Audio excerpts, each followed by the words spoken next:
barnaamij casri ah oo cusub oo lagu magacdaray Assist All ayaa laga hirgeliyay ismaamulkan Garissa si loo xoojiyo loona fududeeyo isgaarsiinta u dhaxaysa shaqaalaha caafimaadka iyo bulshada maqalka. Barnaamijkan waxaa hirgeliyay ururka Science Media Kenya waxaana lagu talagalay inuu bixiyo adeegyo turjuman oo luqadda bulshada maqalka ama sign language oo la heli karo waqti kasta, gaar ahaan marka bukaanada maqalka ay u baahdaan adeeg caafimaad gudaha xarumaha caafimaadka. Inta uu socday tababarkan oo qaatay muddo 3 maalmood ugu yaraan 25 oo ah shaqaalaha caafimaadka iyo 50 qof oo isugu jira dadka maqalka naafada ka ah iyo turjumaano. Tababarkan waxa uu diiradda saaray kor u qaadista aqoonta tiknoolajiyadda iyo sida loo adeegsado barnaamijkan cusub si wax ku ool ah. Asaasaha ururkan Luke Malika ayaa sheegay in muddo dheer ay jirtay caqabad weyn oo dhinaca isgaarsiinta ah taasi oo u dhaxaysay dhaqaatiirta iyo bukaanada maqalka, wuxuuna xusay in arrintan ay sababtay dhibaatooyin caafimaad sida ogaansho khaldan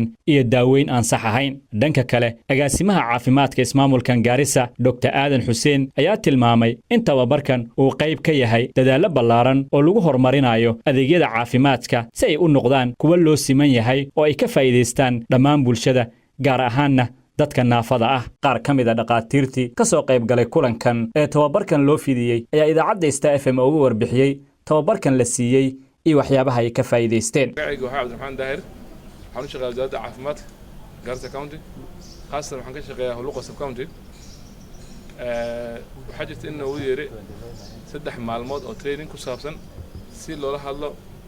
dadka aan waxba aan maqlaynin oo dadka aan maqlaynin dadka lama hadli karaan, nin kasta oo bulshada ku nool lama hadli karaan, way ayagana ma qabaan qaarkood iskuul lama geeynin. Garissa County horaan kama jirin qof dhagool ma xajta oo ku umaani ma ka sikirtid ma jira laga xaaq wuxuu ku sheegay ma ka sikirtid adama waan ma kadib waxa sameeyay afku dhaqaajini suu gacmo san dhahay sida ma iska daawin ما قال محمد أنا تداوى سوق الهن آتيسو لكن واحد من علينا دتك أجاسمها Garissa County دايركتها الحسين ومعمولها أجاسمها محاوي وزارة العافية أو أنتن حاجة نشون كمان سوى حرق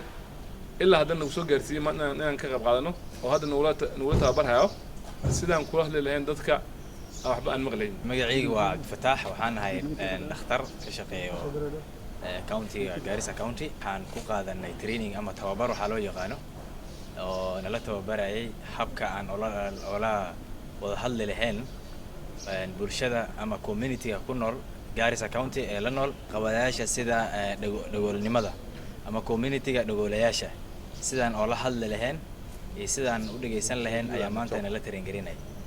Marka waxyaalaha kamid ah oo maanta la baray ama laga train garay waxa waaye inay jireen caqabado oo xagga bulshada ku saabsanaa iyo caqabado ku saabsanaa xagga dhaqaatiirta. Markaan ku hormaro dhaqaatiirta waxay qabeen caqabadooyin far badan, caqabadooyinkaas oo kamid ah isgaarsiinta ama waxa loo yaqaano luqadda qalaad communication barrier. Dhakhtarka muu haysan xirfad ama luqadda tilmaamaha ah oo loo yaqaano Kenya Sign Language.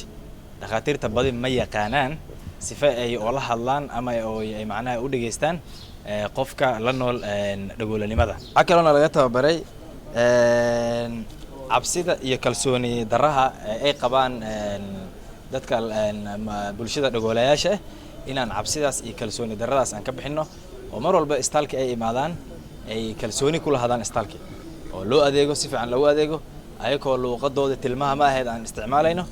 oo luqadii ay macnaha si fiican la isku fahmayo waxay sheegan karaan ay si fiican u sheeganaan oo si fiican loo daryeelayo. Barnaamijkan Assist All ayaa la filayaa inuu si weyn u fududeeyo isgaarsiinta caafimaadka, yareeyo khaladaad ka dhasha faham la'aanta iyo inuu kor u qaado tayada adeegga loo fidiyo bulshada maqalka. Bishaar Ahmed Dhaqane,